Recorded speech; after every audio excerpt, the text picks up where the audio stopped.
The time by Caracas is 6 p.m. and this is CBX Business News. The business news headlines are brought to you by QMax Wealth Management, making more possible.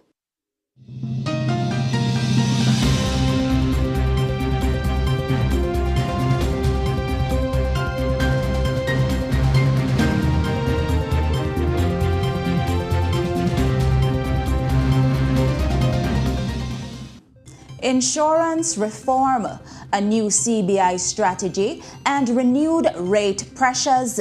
Good evening and welcome to CBX Business News for Friday, July 24, 2026. I'm Rashel Moncrieffe. Thanks for joining us. Coming up, Jamaica moves to overhaul its insurance rules, opening the door to wider investment opportunities.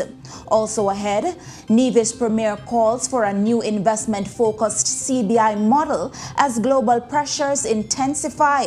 And later, the European Central Bank holds interest rates steady, but renewed inflation risks keep the possibility of a hike in play. Stay with us as we unpack these stories and more right after the break.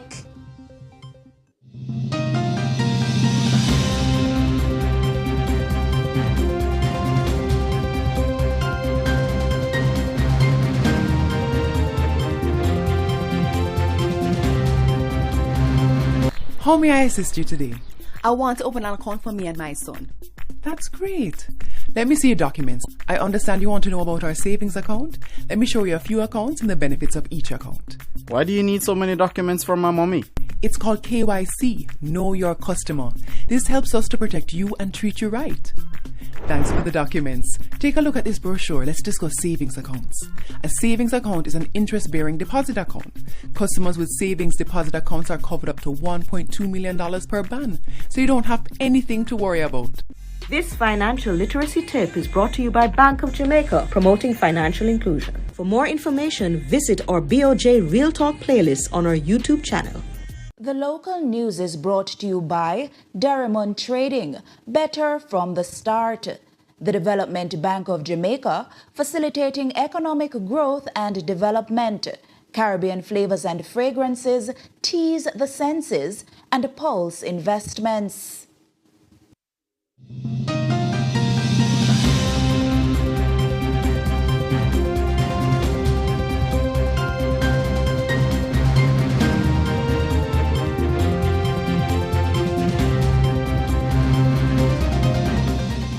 Welcome back to CBX Business News.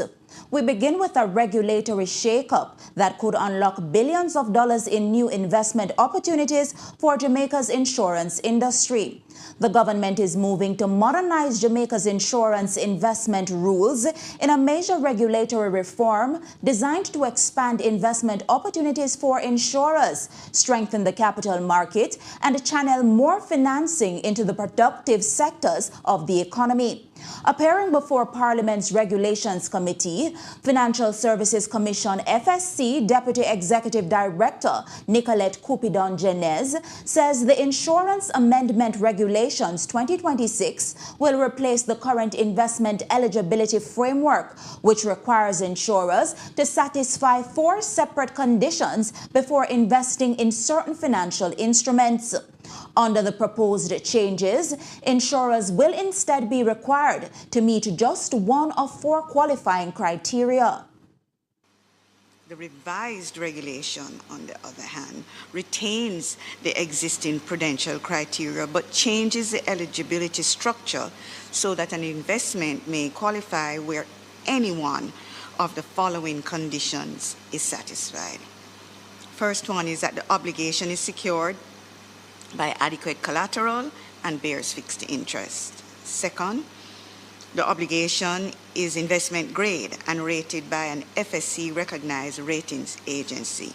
3, the insurer satisfied prescribed earnings coverage requirements. Or 4, the issuer is listed on the Jamaica Stock Exchange or other FSC recognized stock exchange.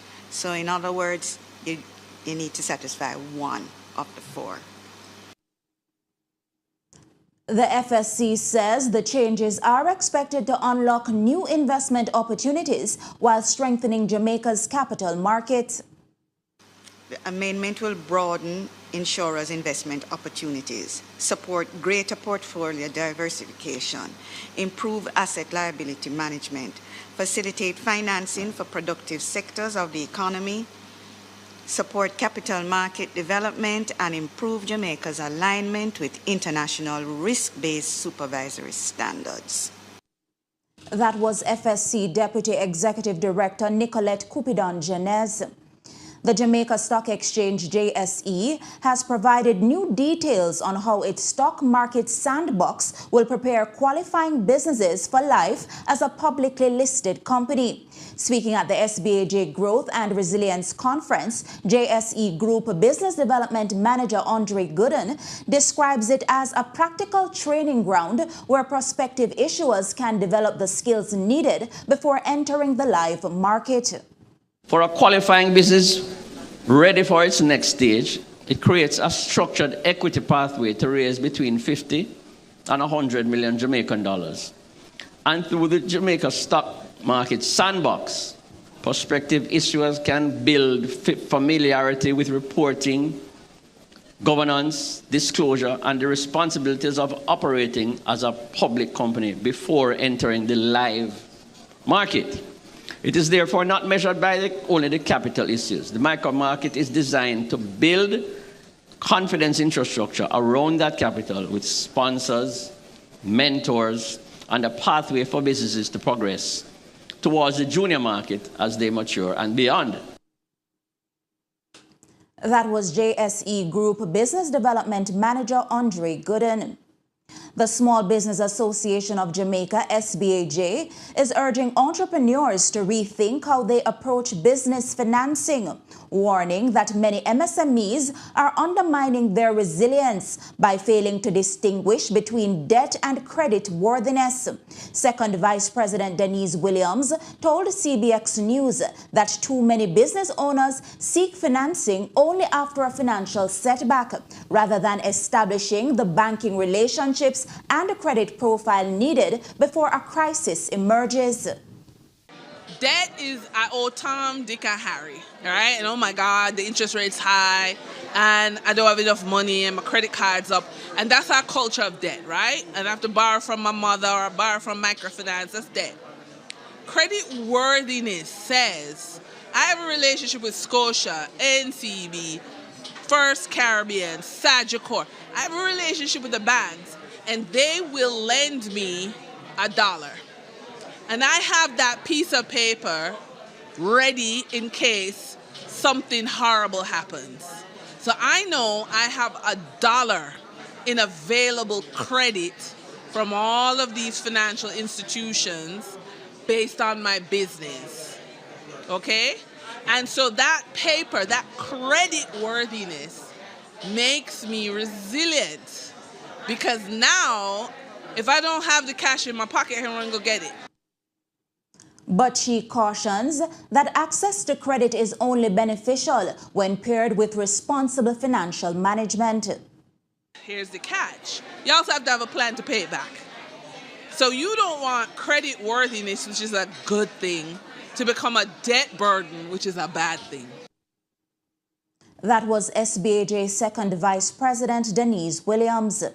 In financial news, Lasca Distributors is reporting higher sales despite inflation, supply chain disruptions, and the economic fallout from Hurricane Melissa, as the company continues investing for future growth.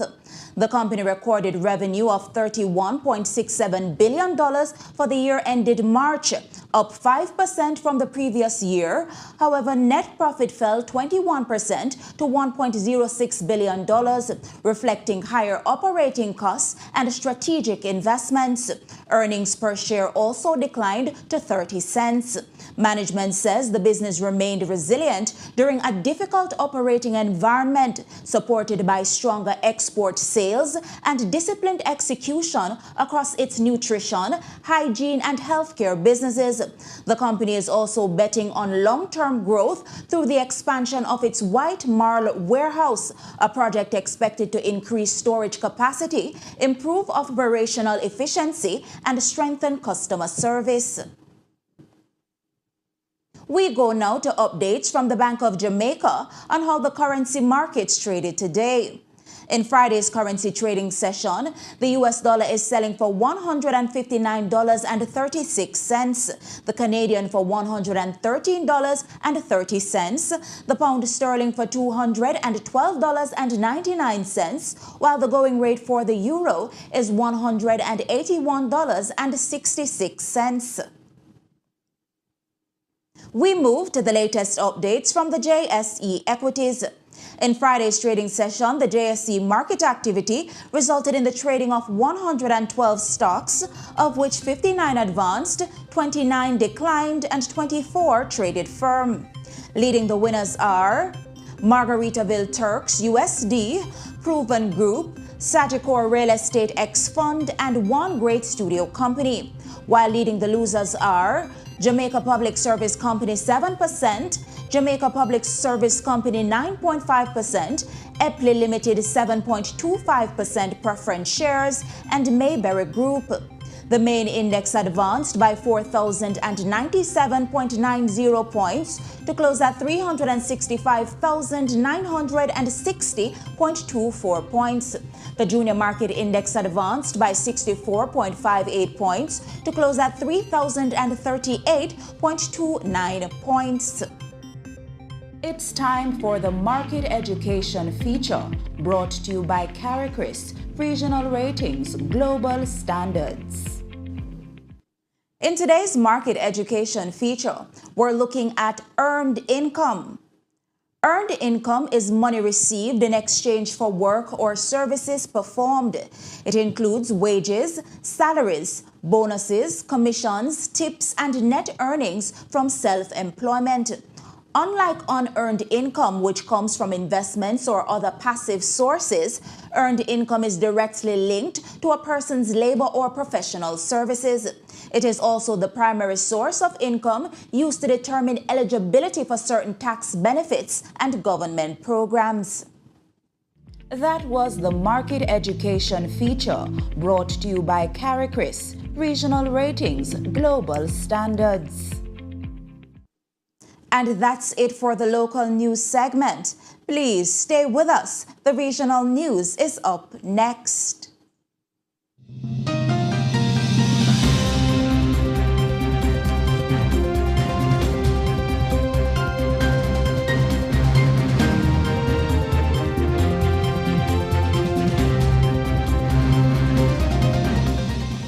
The local news is brought to you by Derrimon Trading, better from the start.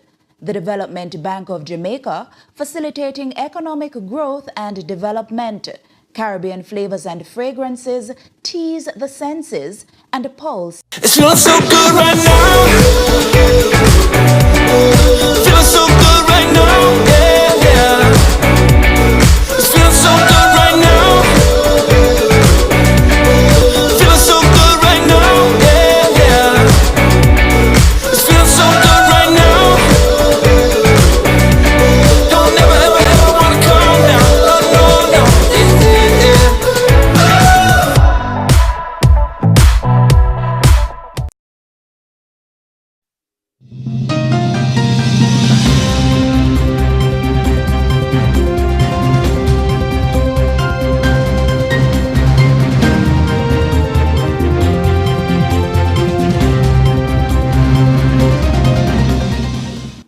Welcome back. And now for the regional business news. The Nevis Island administration is urging a new approach to the citizenship by investment industry as growing international pressures prompt governments to find new ways of generating long-term economic value. Speaking during his monthly press conference on Thursday, Premier Mark Brantley says the future of the industry will depend less on attracting new applicants and more on encouraging existing economic citizens to invest in national development. I have, in our discussions about the economic citizenship program, and what now looks like the death of our citizenship by investment industry, with the pressures that we have seen from the EU and others, that we need to reorient these programs. We need to stop chasing more and more citizens and start chasing the citizens that we already have. Mr. Olivier Janssen, the proposed developer of the Destiny Project, is a citizen of St. Kitts and Nevis and has been for nearly a decade. And so when I reached out and said to him, could you do this for the country whose passport you carry? He was willing to do so. And so I'm very grateful to that. The Premier says that approach has already secured major investments in the island's public health infrastructure without placing additional pressure on government finances. Let me also add that a similar thing happened which allowed Nevis to have a state-of-the-art 128-slice Philips CT scan machine at our hospital.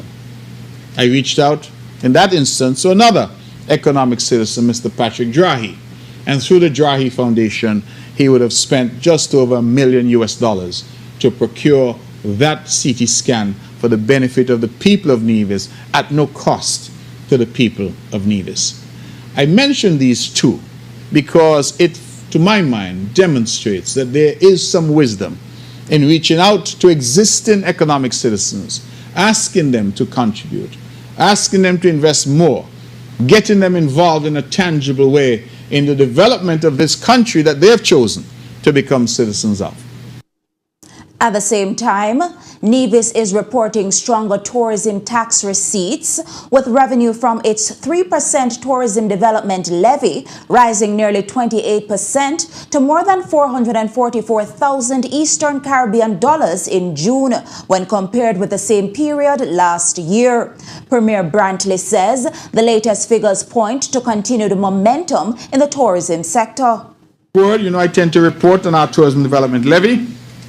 This is a 3% charge that is added to tourism stays and added to restaurant bills, and the collections for June total $444,800.06, and that compares very favorably to the $348,274.65 which we collected in the same period last year.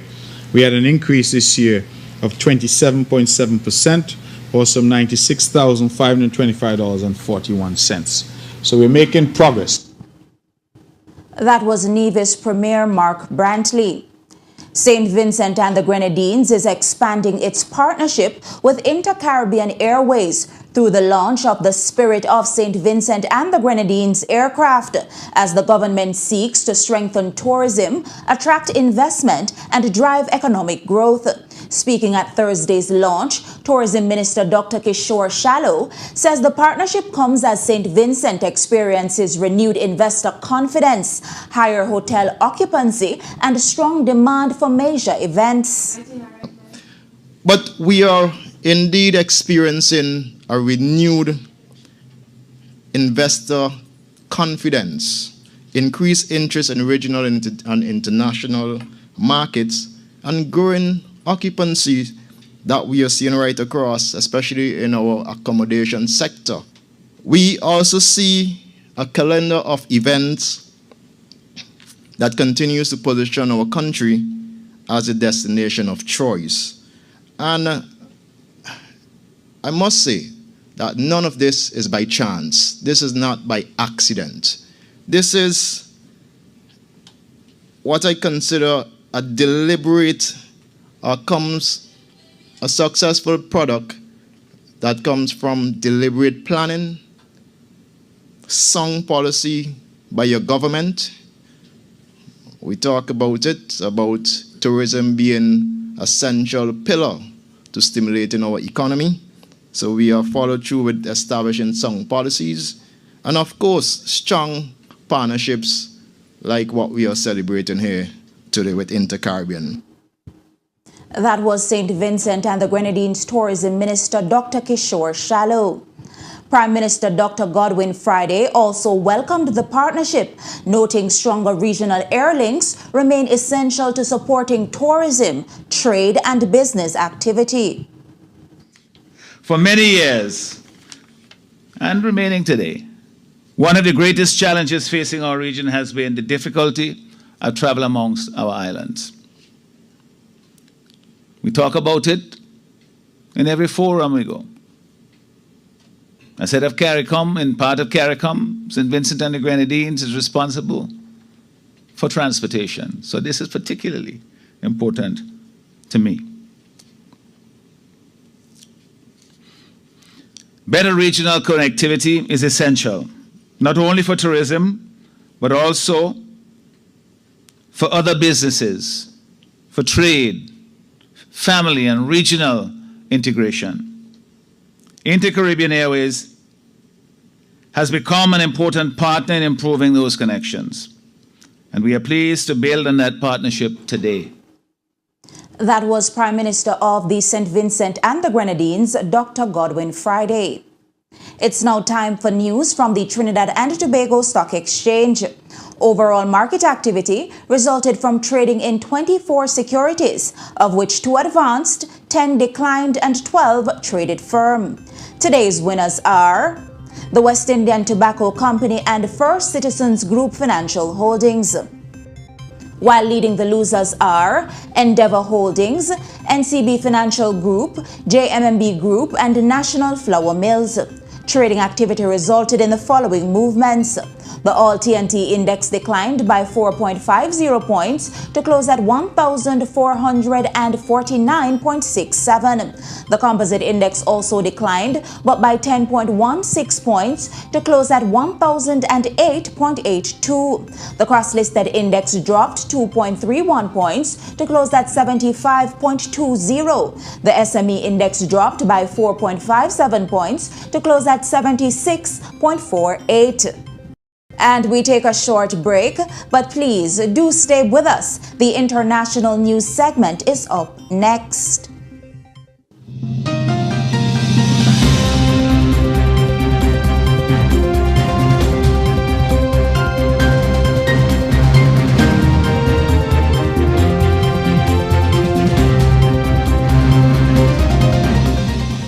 This project marks the celebration of our 30th Hall of Fame and aims to highlight the achievements, challenges, and invaluable lessons of those who have shaped and are shaping the future of our economy. Our aim is to celebrate the voices and stories of 30 remarkable leaders in Jamaica's private sector.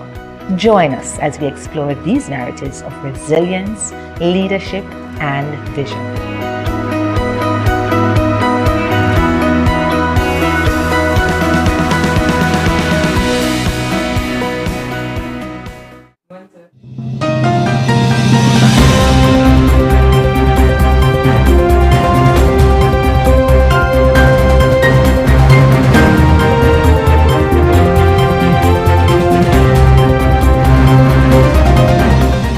Welcome back.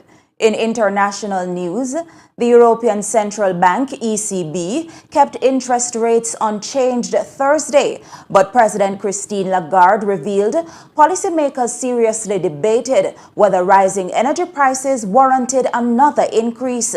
However, speaking after the bank's policy meeting, Lagarde says the decision to keep rates on hold was unanimous after the Governing Council assessed the latest economic data and the impact of recent geopolitical developments.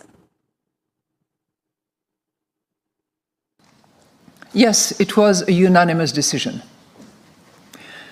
But I'm going to qualify that because there were some governors who asked themselves whether we should not consider a hike. In other words, raising the 3 interest rates on the occasion of that meeting. And we had really a good, thorough look at the data, at the current development, and we all unanimously decided that we were positioned adequately to wait and be very attentive in the next few weeks to the development of the situation. She says the ECB will receive a broad range of new economic data before their September meeting, which will guide their next policy decision. Consider that before our next September meeting, we will be receiving two monthly indicators for inflation. We will be receiving the GDP for the second quarter. We will be receiving two consumer expectations indices. We will be receiving one CPE, compensation per employee number. We'll be receiving two PMI numbers. I'm going through the long list, sounds like a laundry list, but that's just to give you an indication of the volume of data that we will have and the scope of indications that we want to absorb in order to apply reaction function. That was ECB President Christine Lagarde. Elsewhere, easing inflation pressures are also influencing markets in North America. Canada's benchmark 10-year government bond yield retreated as easing inflation reduced expectations that the Bank of Canada will need to raise interest rates again this year. The yield slipped to around 3.60% after Canada's annual inflation rate slowed to 2.8% in June, coming in below market expectations. Gasoline prices rose at a slower pace, while the Bank of Canada's preferred measures of core inflation fell to their lowest levels in more than 5 years. The latest data reinforced the central bank's assessment that higher oil prices linked to Middle East tensions have not spread into broader inflation across the economy, easing expectations of additional rate hikes. Meanwhile, new data suggests the U.S. economy continues to show resilience. Business activity across the U.S. services sector accelerated to its strongest pace of the year in July, supported by stronger demand and increased spending linked to the FIFA World Cup. The S&P Global Flash Services PMI rose to 53.6 from 51.2 in June as firms reported stronger inflows of new business alongside increased investment in sales, marketing, and product development. However, the conflict in Iran continued to weigh on the sector, primarily through higher energy prices that raised operating costs and eroded consumers' purchasing power, limiting employment growth to a marginal pace. Input costs also rose at the fastest rate in 14 months, while output price inflation accelerated to its highest level in nearly 4 years. Despite persistent inflationary pressures, business confidence improved to its strongest level in a year. And that's it for the international segment of the newscast. The news recap is coming up on the other side of the break.